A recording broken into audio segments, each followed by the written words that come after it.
చిట్టి కథ. ఒక అడవిలో ఒక ఏనుగు, ఒక ఎలుక ఉండేది.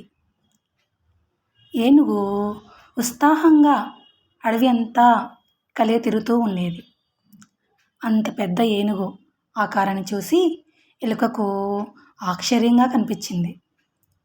ఒకరోజు ఎలుక ఏనుగు దగ్గరకు వెళ్ళి, ఏనుగు ఏనుగు నాకు నీతో స్నేహం చేయాలి అని ఉంది అని చెప్పింది.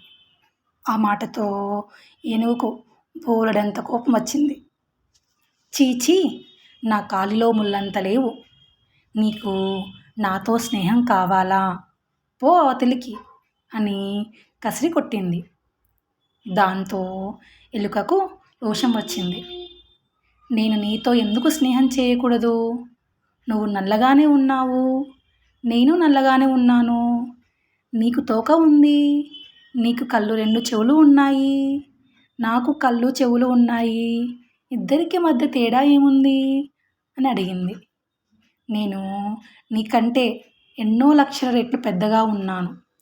నీ వంటి అల్పజీవితో నేను స్నేహం చేయను అని ఏనుగు చెప్పి వెళ్ళిపోయింది. అయినా ఎలుక మాత్రం వదలకుండా ఏనుగు ఉన్న చోటనే తిరుగుతూ ఉండేది. ఒకరోజు అడవిలో ఏనుగులను పట్టుకునే వాళ్ళు వచ్చి పెద్ద వల వేసి ఏనుగును పట్టుకున్నారు. రాత్రికి రహస్యంగా వచ్చి ఏనుగును తీసుకొని పోదామనుకొని వాళ్ళు వెళ్ళిపోయారు.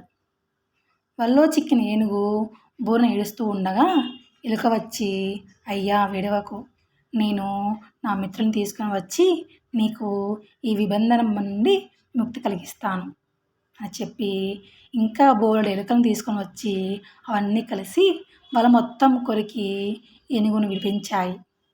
అన్నీ కలిసి వేరే చోటికి వెళ్ళిపోయాయి. ఆనాటి నుండి ఏనుగు ఎలుకతో స్నేహంగా ఉంటూ దాన్ని తన వీపు మీద ఎక్కించుకొని సరదాగా అడవి నిండు తిరుగుతూ ఉండేది. వేటగాళ్ళు ఏనుగును పట్టుకున్నప్పుడల్లా ఎలుక వల తాళ్ళను కొరికేసి ఏనుగును రక్షిస్తూ ఉండేది. Thanks for watching. మీకు కనుక నా వీడియో నచ్చితే ప్లీజ్ లైక్ చేయండి, షేర్ చేయండి, సబ్స్క్రైబ్ చేయండి. Thank you.